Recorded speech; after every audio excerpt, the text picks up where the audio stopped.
तुमको बोलने नहीं आता, तुमको बैठने नहीं आता, तुमको खाने नहीं आता। खाना किसी का।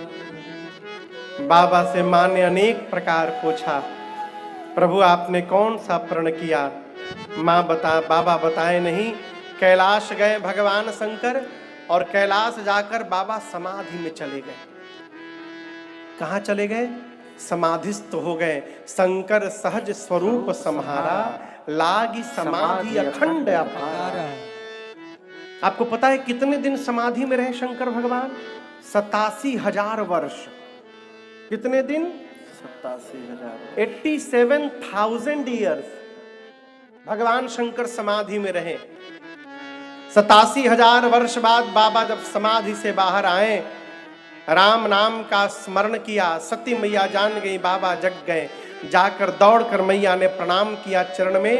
यहां दर्शन करिए, यहां पार्वती जी शंकर जी के बाम भाग में बैठी हैं। अर्धांगिनी को पति के बाएं बैठना चाहिए, लेफ्ट साइड में, लेकिन जब पूजन में बैठे तो पूजन में दाहिने बैठना चाहिए। पूजन के समय कहां होना चाहिए? दाहिने तरफ, ऐसे बाईं ओर। मैया बाबा के बाईं ओर विराजमान है। लेकिन आज जब सती मैया गई शंकर जी के पास तो शंकर जी ने बाईं ओर नहीं बिठाया। कहां बिठाया? सन्मुख शंकर आसन देना, सन्मुख। भगवान शिव ने मां को अपने सन्मुख स्थान दिया बैठने को।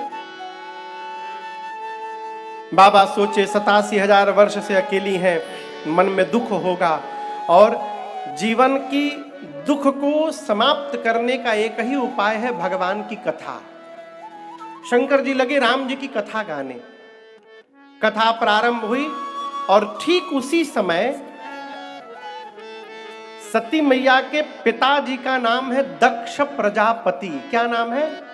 दक्ष प्रजापति। ब्रह्मा जी ने उनको सभी प्रजापतियों का राजा बना दिया। और जैसे बड़ा पोस्ट मिला दक्ष को, अभिमान हो गया। क्या हो गया? अभिमान। पद मिलने के बाद अभिमान आता है, अवश्य आता है, आएगा ही आएगा। गोस्वामी जी तो इतना कठोर हो गए, कलम तोड़ दिए। बोले संसार में ऐसा कोई जन्म ही नहीं लिया जिसको प्रभुता मिलने के बाद मद न हो जाए। आप देखिए ना, इलेक्शन के पहले देखिए, इलेक्शन के बाद देखिए। हम जहां रहते हैं वहां के विधायक जी 5 साल में एक बार दिखाई पड़ते हैं। हाँ हाँ, बस। हम कलकत्ता में जहां रहते हैं, हमारे एरिया के विधायक जी 5 साल में एक बार दिखाई देते हैं, इलेक्शन के पहले। उसके बाद तो भगवान मालिक है। अधिकार मिलने के बाद अभिमान होता है, लेकिन मैं आपको कहूंगा सबको नहीं होता है। और देखिए, अभिमान का पता भाषा से चलता है।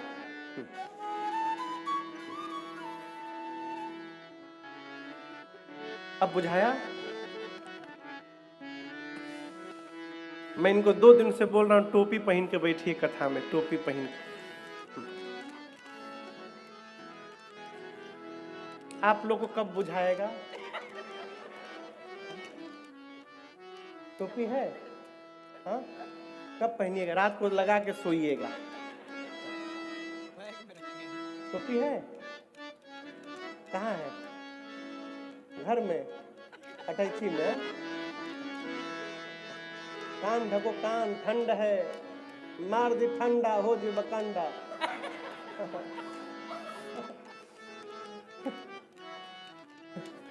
ठंड का समय है ना, तो अभिमान, अभिमान का पता भाषा से चलता है, जीव की बोली से चलता है। अभिमानी व्यक्ति हर बात में केवल अपनी बखान करता है। मैं क्या बोलता? मैं हर बतिये में मैं। अब बुरा ना मानिएगा, ये बकरा नियर मैं करना बंद करिए। जो बहुत मैं करता है ना, वो कब सीताराम हो जाए पता नहीं चलता है। कबीर दास जी कहते हैं,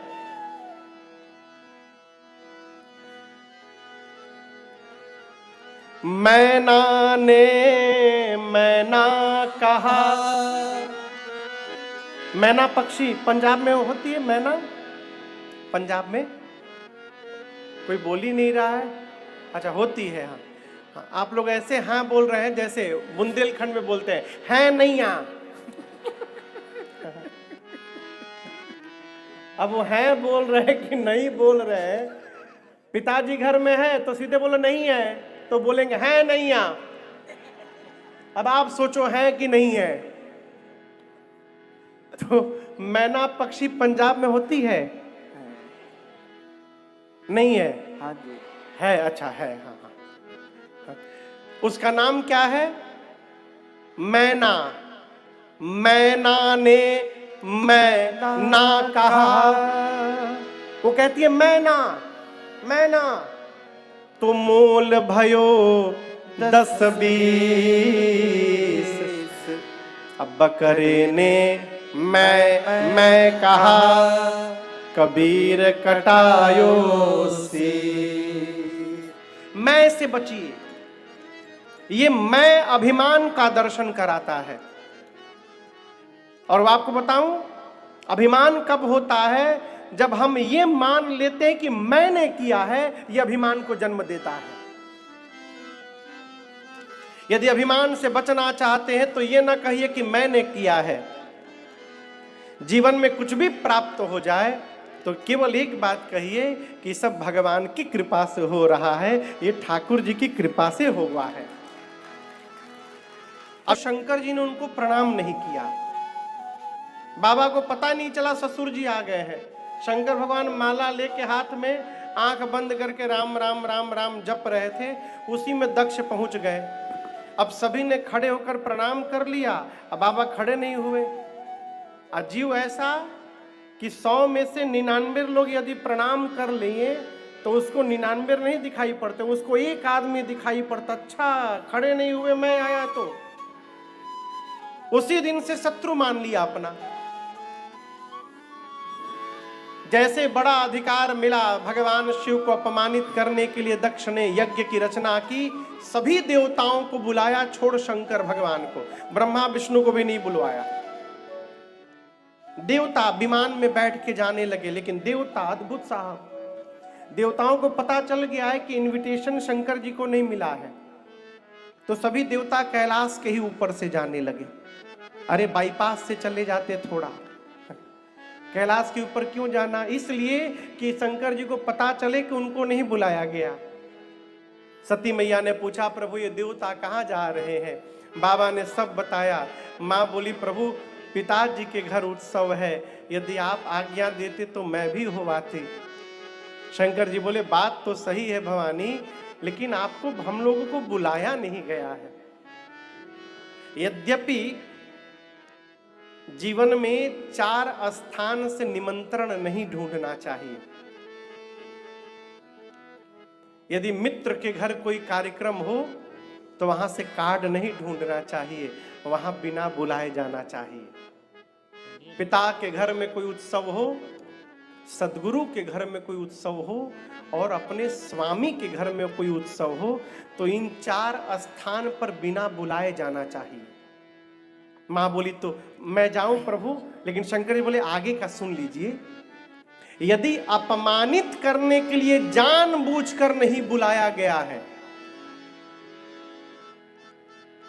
एक तो सामान्य रूप से ना बुलाया जाए, विस्मरण हो जाए, बात अलग है, लेकिन जानबूझकर अपमानित करने के लिए नहीं बुलाया गया है देवी, तो मैं कहता हूं वहां जाने पर कल्याण होने वाला नहीं है। इसलिए मैं कहता हूं पिता के घर मत जाइए।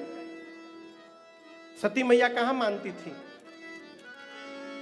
लोग इसीलिए परेशान है कि हमारा तो घर में कोई सुन ही नहीं रहा है। काहे टेंशन में, इधर भी दर्शन करिए। बाबा फिर समझाए, माँ को माँ नहीं मानी। अंत में मुख्य गणों को लगाकर शंकर भगवान ने विदा कर दिया सती मैया को। पिता के घर मां गई, लेकिन आपको सुनकर आश्चर्य लगेगा, सती जी को उनके पिता के घर में किसी ने देखा तक नहीं। दक्ष ने सबको त्रास दिया है, यदि आ गई सती और किसी ने उससे वार्ता कर ली तो मुझसे बुरा कोई नहीं होगा। बेटी पिता के घर में गई, कोई देख नहीं रहा है, लेकिन एक ने देखा, एक ने देखा। वो जानते हैं कौन है? मां। यही तो बात है साहब, पूरा जगत आपका त्याग कर सकता है, परंतु आपको जन्म देने वाली मां आपका त्याग नहीं कर सकती है। मां दौड़कर बेटी को गले लगा ली वहां पर है? सती मैया से उनकी बहनें भी मिली, लेकिन बहनें अलग ढंग से मिली। गोस्वामी जी लिखते हैं, भगिनी मिली बहुत मुस्कुराता, बहनें बहुत मुस्कुरा कर मिली। अब आप कहेंगे महाराज इसमें क्या दिक्कत है, मुस्कुरा कर मिली। मुस्कुरा कर मिलती तो ठीक था, बहुत मुस्कुरा कर मिलना ठीक नहीं है। मैं उदाहरण दे रहा हूं, आप किसी के घर जाइए, सामने वाला आपको देख के कहे आप आ गए, आइए, स्वागत स्वागत, आइए आइए, अच्छी बात। और किसी घर आप गए, सामने वाला आप भी आ गए, इसका क्या मतलब? इसका मतलब आपको नहीं आना था, आप बिना बुलाए चले आए हैं। ये व्यंग है। बहुत मुस्कुराना व्यंग कहलाता है। बहनें बहुत मुस्कुरा कर मिली। सती मैया ने अपनी मां से कहा, मां मैं अग्नि यज्ञ मंडप की परिक्रमा लगाना चाहती हूं। परिक्रमा लगाया सती जी ने, और जब दर्शन किया कि सभी देवताओं का स्थान है, मेरे पति का कोई स्थान नहीं, मां का पूरा शरीर क्रोध में भड़क उठा। मां डबट पड़ी। मां ने कहा, हे देवगण मुनिगण ऋषिगण, ध्यान से सुनिए। सुनहु सभासद सकल मुनिंदा, सुनहु सभासद सकल मुनिंदा, कहे सुने जिन शंकर निंदा, कहे सुने जिन शंकर निंदा। सो फल तुरत लहब सब काहू, सो फल तुरत लहब सब काहू, भले भात पछताव पिताहू, भले भात पछताव पिताहू। संत शंभु श्रीपति अपवादा, संत शंभु श्रीपति मर्यादा, सुनिए जहां तहां असी मर्यादा, सुनिए जहां तहां असी मर्यादा। काटियता सुजीभ जो बसाए, काटियता नहीं तो बसाए। श्रवण मुदिनत चलिए पराए, श्रवण मुदिनत चलिए पराए। जगदात्मा महेश पुरारी, जगदात्मा महेश पुरारी। जगत जनक सबके हितकारी, जगत जनक सबके हितकारी। पिता मंदमत निंदत देहि, पिता मंदमत निंदत देहि। दक्ष शुक्र संभव यह देहि, दक्ष पूरी सभा सुन ले। तजी हम तुरत देहत ही है तो, तजी हम तुरत देहत ही है तो। और धरि चंद्र मौल वृष के तो, और धरि चंद्र मौल वृष के तो। अस कही जो गय गिनी तनु जारा, अस कही जो गय गिनी तनु जारा। भयउ सकल मकहारा, भयउ सकल मकहारा, भयउ सकल मकहारा। शरीर क्रोध में भड़क उठा। मां ने कहा, हे देवगण ऋषिगण मुनिगण, ध्यान से सुनिए। इस यज्ञ मंडप में बैठकर आप में से जिसने जिसने मेरे पति भगवान शंकर की निंदा की है, अथवा जिसने कान से सुना मात्र है, आप सबको दंड मिलेगा। मर्यादा कहती है, जिस सभा में भगवान शंकर की, संत की और भगवान श्री हरि की निंदा हो रही हो, यदि अपने भुजाओं में शक्ति है, उसी समय निंदा करने वाले की जिह्वा काट दो। यदि शक्ति नहीं है तो कान बंद करके सभा से दूर चले जाओ। मेरे पति केवल मेरे पति नहीं थे, शंकर जगत के पिता हैं, और आज इस मंदमती मेरे पिता ने मेरे पति का अपमान किया। आज के बाद मैं इसकी बेटी के रूप में जीवित नहीं रहूंगी।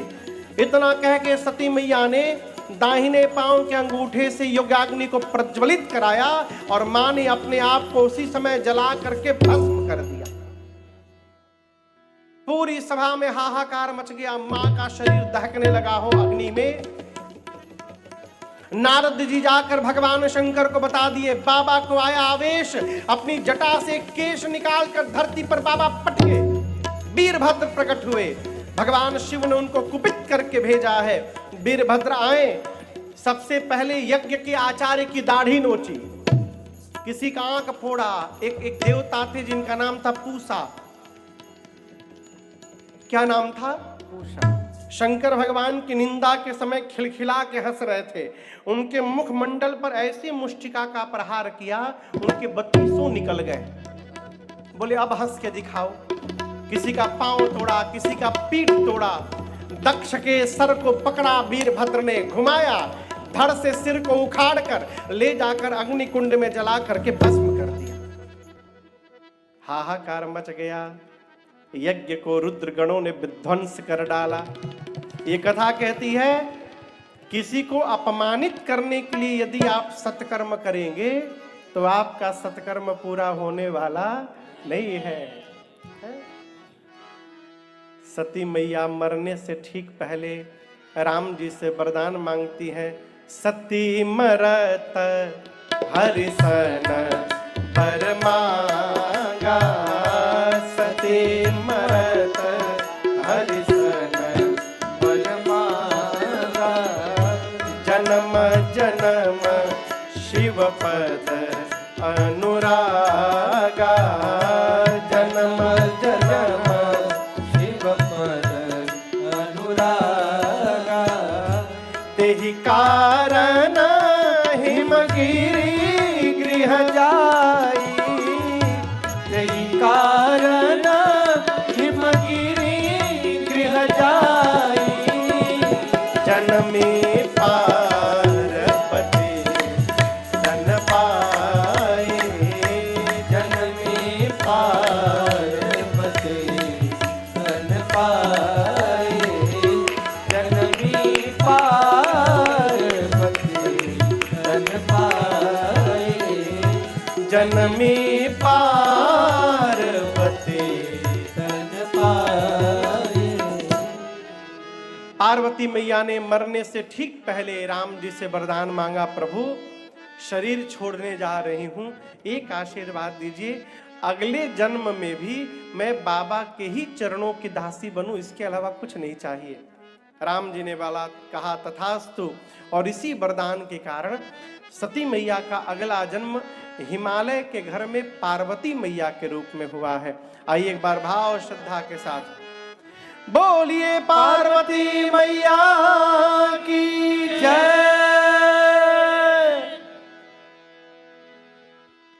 आप लोग की बैटरी डाउन हो गई ना?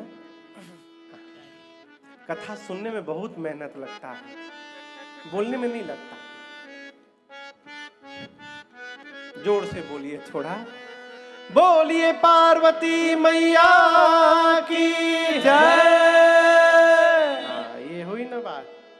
पार्वती जी का जन्म हुआ हिमाचल के घर में, इसीलिए इसको बगल में आपके हिमाचल प्रदेश है। कितना दूर है यहां से? बस वही हिमाचल प्रदेश है जहां पार्वती जी का जन्म हुआ। महाराज हिमाचल का, हिमालय का प्रदेश क्षेत्र, उसका नाम हिमाचल प्रदेश है। उनके घर में पार्वती जी का जन्म हुआ। नारद जी पहुंचे हिमाचल महाराज के महल में। हिमाचल जी ने स्वागत किया, पूजन किया, बिठाया, पार्वती जी को बुलाकर प्रणाम करवाया और कहा, नारद जी तनिक मेरी बिटिया की हाथ की रेखा देखिए तो इसमें क्या क्या दोष गुण है बताइए तो। क्या पूछा? दोष गुण।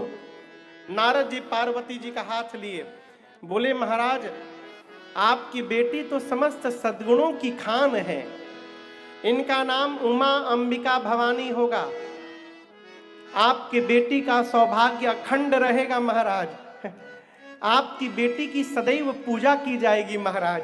अरे आपके बेटी के कारण आपको यश की प्राप्ति होगी महाराज। हिमाचल जी बोले दोष नहीं है कोई, बाबा के बाराती है वो, डिस्टर्ब ना भैया, बारातियों का आना शुरू हो गया।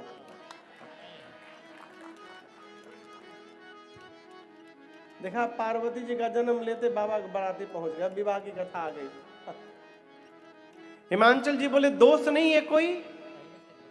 नारद जी बोले बेटी में तो नहीं है, परंतु इनके जो पति होने वाले हैं उसमें थोड़ा दिखाई दे रहा है। कहिए तो उनका बताऊं। हिमांचल जी बोले बताइए। नारद जी बोले नोट करिए। और नारद जी बोले अगुना अमान मातु पितु हीना। महाराज आपके बेटी का पति अगुण होगा। क्या होगा? जोर से बोलिए। अगुण मतलब? आप बताइए प्रभु, अगुण मतलब? अगुण आप लोगों को समझ में आ रहा है? अगुण मतलब जिसमें कोई गुण ना हो। हाँ, यही हिमांचल समझ गए। अगुण यानी उसमें कोई गुण नहीं होगा। लेकिन नारद जी ये नहीं बोलना चाहते। नारद जी कहना चाहते अगुण होगा, यानी सत रज तम तीनों गुणों से परे होगा, त्रिगुणातीत होगा। हिमांचल का समझ गए उसमें कोई गुण नहीं होगा। नारद जी बोले अमान होगा। अमान यानी मान सम्मान से परे। देखिए हमारे सनातन संस्कृति में 33 प्रकार के देवता हैं। 33 कोटि जो कहा गया, वहां करोड़ नहीं है, कोटि माने प्रकार। लेकिन सबसे सरल किसी भगवान की यदि पूजा है, शंकर भगवान। कोई खोखट नहीं है। कोई सामान ना मिले, एक लोटा पानी लीजिए, बाबा के ऊपर चढ़ा दीजिए, हर हर महादेव, हर हर महादेव, हर हर महादेव। बाबा उतने में गदगद। अरे एक बार तो मैं कथा पढ़ा हूं। एक चोर एक घर में चोरी करने गया, तो वहां शिवरात्रि का दिन था। अब उसको पता नहीं कि आज महाशिवरात्रि का दिन है। वहां घर में रात्रि में भजन पूजन चल रहा था। बेचारा 2-3 घंटा बैठा रहा कि अब खाली होगा तो चुरा लूंगा, अब खाली होगा। वहां रात भर का कार्यक्रम था। उदास होके चला, बोला अच्छा दिन नहीं रहा, बेकार चला गया आज का दिन। चलते चलते उसको एक शिव मंदिर दिखाई पड़ा। मंदिर तो सोचा मंदिर है, सोना चांदी मिलेगा। वहां गया तो शंकर भगवान का शिवलिंग था। कपार पकड़ के बैठ गया। बोला बांके बिहारी का होता तो कम से कम मुकुटे मिल जाता, सोने की मुरली मिल जाती। राम जी होते तो उनका सोना का बाण मिल जाता। इनमें क्या मिलेगा? धतूरा भांग नहीं खाएंगे हम। बोला नहीं, बेकार। आज का बोनी मेरी खराब हो गई थी सुबह में। आज उदास होकर बैठा, तब तक उसको शिवलिंग के ऊपर सोने का कलश दिखाई पड़ा, जिससे पानी टपक रहा था। बोला अरे बड़े दयालु है प्रभु, कृपा कर दी आपने। अब पुजारी जी कहीं गए हुए थे। अब वो भीतर गया तो अब अंदर जाकर हाथ उठाया पकड़ने के लिए, तो कलश उतरे ही नहीं, ऊपर था बहुत। सीढ़ी ढूंढा, सीढ़ी नहीं मिला। परेशान, डर है कि कहीं पुजारी जी ना आ जाए। तो अंत में शंकर भगवान से कहा बाबा आप माफ करिएगा, हमारे पास I have no any option now, मुझे माफ करिएगा बाबा। शंकरे भगवान के शिवलिंग पर पांव रख के खड़ा हो गया। खड़ा होके जैसे कलश उतारा, तब तक पुजारी जी आ गए। चोर चोर चोर पकड़ो, जैसे चिल्लाए पुजारी जी, साक्षात भगवान शंकर प्रकट हो गए। बाबा प्रकट हो गए, पुजारी जी लौट गए। अरे प्रभु आपने हमको दर्शन दे दिया प्रभु। शंकर भगवान बोले आपको नहीं, इसको दिया हूं। पुजारी जी बोले प्रभु आज तक मैंने आपकी इतनी सेवा की, इस जंगल में कोई पूछने आता है आपको? इतनी सेवा की और उसका ये परिणाम, ये चोर चोरी करने आया, आप इसको दर्शन दे दिए। शंकर भगवान बोले आज तक तुम मेरे ऊपर क्या क्या चढ़ाए हो? दूध, पानी, धतूरा, भांग, फल, मिठाई, कपड़ा, यही चढ़ाए हो ना? इसने अपने आप को चढ़ाया है मेरे ऊपर, अब इससे अधिक कोई क्या चढ़ाएगा? ऐसे बाबा मान सम्मान से परे। नारद जी बोले अमान होगा। हिमांचल का समझ गए उसका कोई सम्मान नहीं करेगा। नारद जी बोले उसके माता पिता नहीं है। हिमांचल जी बोले कब मरे? नारद जी बोले मरे नहीं थे ही नहीं तो मरेंगे कहां से? वो प्रारंभ से ही बिना माता पिता का है। हिमांचल जी कपार पकड़ लिए, कैसा दूल्हा बता रहे हैं?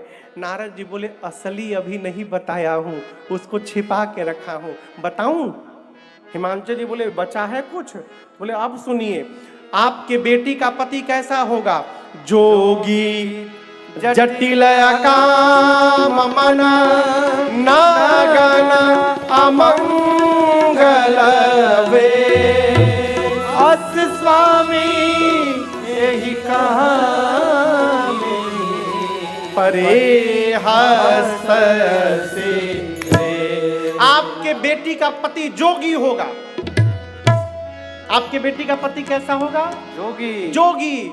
आप अपनी बिटिया के लिए लड़का देखने गए और आपको पता चला कि लड़का जोगी है, आप ब्याह करेंगे?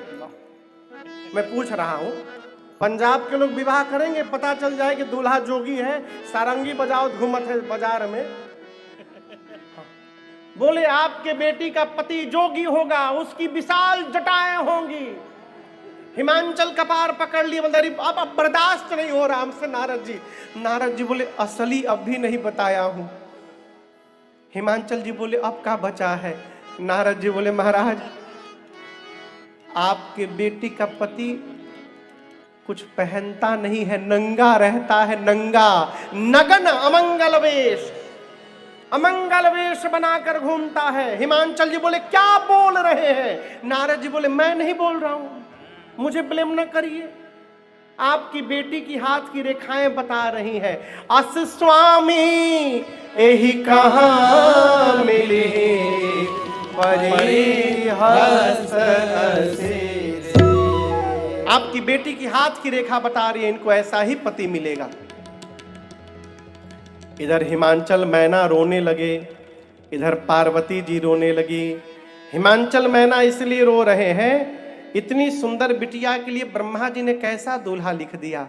अब पार्वती जी खुशी में रो रही हैं। जो जो लक्षण बता रहे हैं नारद जी, सब मेरे भोले भंडारी के भीतर है। लग रहा है राम जी से जो पिछले जन्म में मांगा था, राम जी ने वरदान मुझे दे दिया है। मां गदगद हो गई है?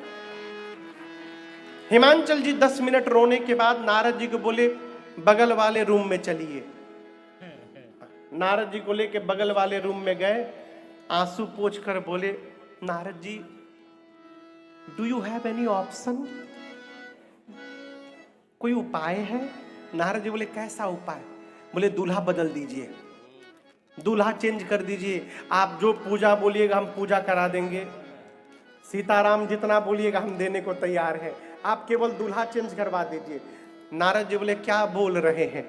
अरे कह मुनि सहिमवंत सुनो, जो विधि लिखा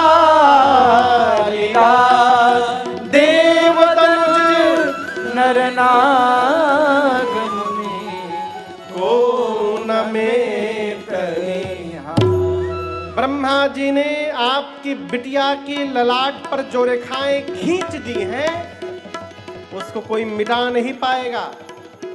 मैं बता रहा हूं, जो जो मैंने वर के लक्षण बताए हैं, ये सारे के सारे लक्षण केवल और केवल भगवान शंकर में है। और महाराज यदि आपकी बिटिया का विवाह शंकर जी से हो गया ना, आपके बेटी का कल्याण हो जाएगा। कैसे होगा? पार्वती जी तपस्या करेंगी तो भगवान शंकर मिलेंगे। पार्वती मैया सुनी, वन में जाकर पार्वती जी ने इतनी कठोर तपस्या की है, इतनी कठोर तपस्या, आकाशवाणी ने मां को वरदान दिया, आपकी मनोकामना पूरी हो गई। इधर शंकर भगवान सती मैया के जाने के बाद वैराग्य में आ गए, कैलाश छोड़ के निकल गए बाबा। लगे घूमने, कहीं कथा होती थी ना तो वहां बैठ के कथा सुनते थे, कहीं भगत जी लोग मिल जाते तो उनको कथा सुनाते थे। एक दिन उनके सामने राम जी प्रकट हो गए और राम जी प्रकट होकर बोले बाबा हम यदि कुछ मांगेंगे तो आप हमको देंगे? शंकर जी ने कहा आज्ञा करिए प्रभु। राम जी ने कहा जाए विवाह हो शैल जही, यह मोहि मांगे। राम जी पार्वती जी के लिए मांग रहे हैं, आप इस बात को स्वीकार करेंगे? आप दर्शन करिए, सामान्य रूप से शंकर भगवान के आगे राम जी हाथ फैला के मांग रहे हैं। किसके लिए? पार्वती जी के लिए। क्यों? राम जी इस प्रसंग में कहना चाहते हैं कि जो मनुष्य केवल मेरे भरोसे हो जाए, यदि उसके लिए मुझे कहीं हाथ भी फैलाना पड़े तो मैं पीछे हटने वाला नहीं हूं। इसलिए राम जी ने शंकर जी से हाथ फैलाकर मांगा, आप जाकर पार्वती जी से विवाह करिए। शंकर जी बोले, प्रभु आपकी जैसी आज्ञा है, सिरोधार्य है। इसके बाद शंकर जी ने पार्वती जी की प्रेम परीक्षा ली। मुनियों ने जाकर मां के निष्ठा का पता लगाया, शंकर भगवान को आकर बताया। बाबा इतने प्रसन्न हुए कि शंकर भगवान फिर समाधि में चले गए। कहां चले गए? समाधि में। पिछली बार कितने दिन बाद लौटे थे? फिर गए। अब कब आएंगे किसी को नहीं पता। बाबा समाधि में गए और इसी बीच धरती पर एक दैत्य ने जन्म लिया जिसका नाम था ताड़कासुर। आपको बताऊं, ये जितने असुर हैं ना, इन सबका एक ही कार्यक्रम है, जन्म लो, तपस्या करो और ब्रह्मा जी से वरदान मांगो का हम मरे नहीं। आप पढ़िए, पुराण पढ़िए, जितने राक्षस हुए सबका एक ही काम। प्रहलाद के पिता कौन थे? हिरण्यकश्यप। उसने तपस्या किया, क्या मांगा? हम मरे नहीं। ब्रह्मा जी बोले नहीं नहीं, इम्पॉसिबल, कुछ और मांगो। तो सोचने लगा कैसे नहीं मरूं। बोला दिन में नहीं मरूं, रात में न मरूं। ब्रह्मा जी बोले ठीक। घर के भीतर न मरूं, घर के बाहर न मरूं। बोले बहुत सुंदर। धरती पर न मरूं, आकाश में न मरूं, और पशु से न मरूं, मनुष्य से न मरूं। बोले और सुंदर। हथियार से न मरूं। बोले बहुत सुंदर। ऐसे वो 15 मिनट तक सोच के मांगता रहा, इससे न मरूं, उससे न मरूं, ऐसे न मरूं, वैसे न मरूं। ब्रह्मा जी बोले 5 मिनट और दिया, सोच लो, कुछ छूट गया हो, मरा कि नहीं मरा वो, बताइए। इसी तरह के राक्षस हुआ भस्मासुर। शंकर जी की तपस्या की उसने, बाबा तो तुरंते प्रसन्न हो जाते हैं। बोले मांगो बच्चा, क्या चाहिए?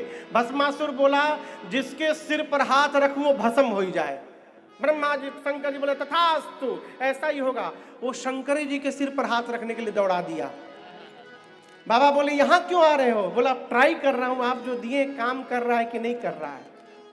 अब शंकर भगवान भगे, दौड़ाया है भस्मासुर बाबा को। बाबा भगे गए, भगवान श्रीहरि के पास, कहे प्रभु उल्टा पड़ गया मेरा, आशीर्वाद बचाइए हमको। तो भगवान वहां मोहिनी रूप बनाकर बाहर निकले, भगवान विष्णु। अब वो तो देखकर मोहित हो गया भस्मासुर। भगवान बोले मैं ऐसे नहीं मिलूंगी, you have to dance for me, तुमको मेरे लिए नाचना पड़ेगा। अब वो लगा नाचने। भगवान बोले ना ना, यही सब चलबे ना, ही रोको, इत्थे आओ और जैसे मैं बोल रही हूं वैसे नाच के दिखाओ। बोला कैसे नाचना है? भगवान बोले एक हाथ कमर पर रखो और दूसरा ऐसे रख के नाचो। तो वो भूल गया कि हम क्या वरदान लेके आए हैं। भगवान बोले तो नाचते नाचते ऐसे हाथ के रखा कमर पर, और जैसे अपना दाहिना हाथ अपने सिर पर रखा, खुदे भस्म हो गया वहां पर। शंकर भगवान बोले बेटा अब पता चला असली वरदान था कि नकली। उसी प्रकार ताड़कासुर राक्षस हुआ। ब्रह्मा जी की तपस्या की उसने। ब्रह्मा जी बोले वरदान मांगो। ताड़कासुर बोला मरूं नहीं। ब्रह्मा जी बोले तुम्हारे सब खानदान वाले यही मांगते हैं, कुछ और मांगो, मरना पड़ेगा तुमको। अब सोचने लगा क्या मांग लूं कि ना मरना पड़े। तो दिमाग लगाया, शंकर भगवान की पत्नी है नहीं, वो तो जल चुकी है। और शंकर भगवान कहां बैठे हैं? समाधि में। पिछली बार हम सुने हैं कि 87,000 वर्ष बाद लौटे थे। हो सकता है इस बार अपना रिकॉर्ड तोड़ करके आवे और अधिक दिन बाद लौटे। आ भी जाएंगे तो पत्नी तो है